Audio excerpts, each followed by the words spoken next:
Your smartphone can hold thousands of photos, apps, and songs in the palm of your hand, even your private data that you don't want to show anyone. Your laptop instantly recalls documents, videos, and files from months or even years ago with a single click. It works like magic.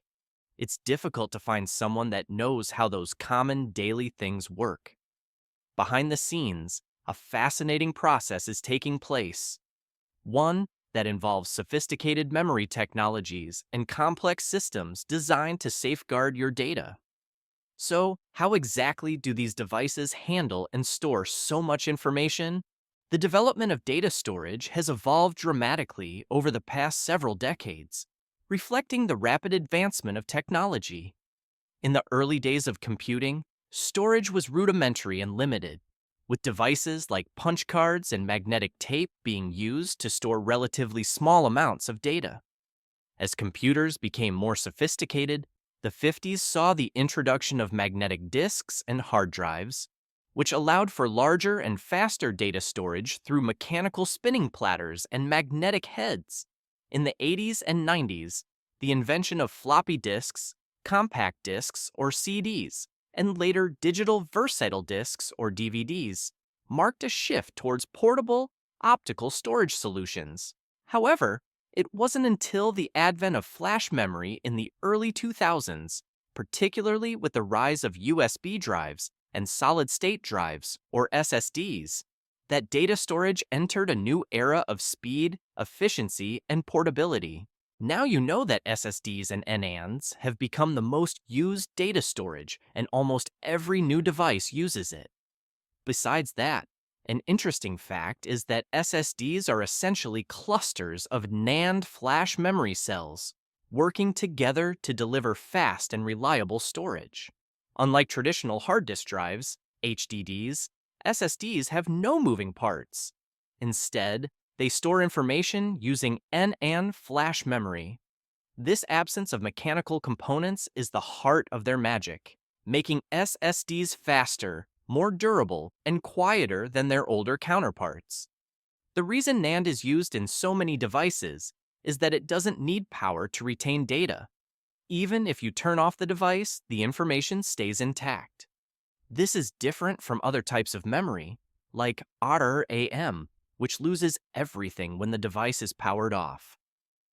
NAND flash memory are tiny cells that trap electrical charges to represent data as zeros and ones, and there are different types of NAND. For example, SLC, single-level cell, stores 1 bit per box, which is faster and more durable, but also more expensive. On the other hand, MLC, multi-level cell, stores 2 bits per box, or even more in other types, which increases storage capacity but can be a bit slower and have a shorter lifespan. A bit is a mathematical representation for electronic devices that output 1 when it has electrical charge or current, and 0 when it has a weak or null charge. Like to turn on or off an electronic device, it usually has a 1 for on and 0 for off. Besides it, sometimes this could be inverted for some circuits, like NANDs, being 1 for null or weak charges and 0 when it is charged. To store information, NANDs and SSDs have 3 primary functions: programming data, erasing data, and reading data. Programming a NAND memory cell involves changing the electric charge stored on the floating gate. Let's rewind a little bit. To program a cell, you need to apply voltage. Then a programming voltage is applied to the control gate of the MOSFET transistor.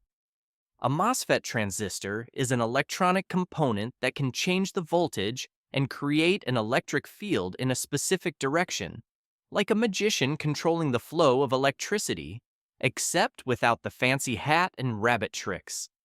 This high voltage creates an electric field that forces electrons to tunnel through the oxide layer into the floating gate, a process known as fowler-nordheim tunneling. This alters the state of the cell by storing an electrical charge. If the floating gate traps a specific amount of electrons, the cell will be programmed to represent a 0. If no electrons are trapped, or very few, the cell remains in its reset state, original state, representing a 1. It works like two ropes in a ball. When the ball being pulled by one rope, it's using more power than the other, taking the ball to the own direction. This electron injection process is how data, the zeros and ones, are written into the NAND memory. However, there's a catch. Erasing data in NAND is a bit tricky. Think of it like writing with a pencil on a page. You can write easily, but if you want to erase something, you must erase the whole page, even if you only wanted to change one word, like a typewriter. Then, erase operation in NAND memory is different from programming. This is because, in nature, it's physically impossible to remove or alter the charge from a single cell without disturbing others within the same block. It's like the ropes are arranged in a net. When you pull one rope holding the net, you pull off other balls from the center of their arrangements. Therefore, erasing an entire block is necessary to reset the cells for future writings. To erase a memory block, a strong negative voltage is applied to the control gate of the MOSFET. This negative voltage creates an electric field that forces the trapped electrons in the floating gate to tunnel back through the oxide layer into the substrate of the transistor.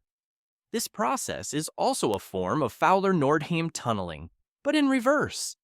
When the floating gate loses its trapped electrons, the cell is reset to its original state, which represents a logical one. All the cells in the block are erased at the same time, resetting the entire block. After all of that, how do our devices get what we want?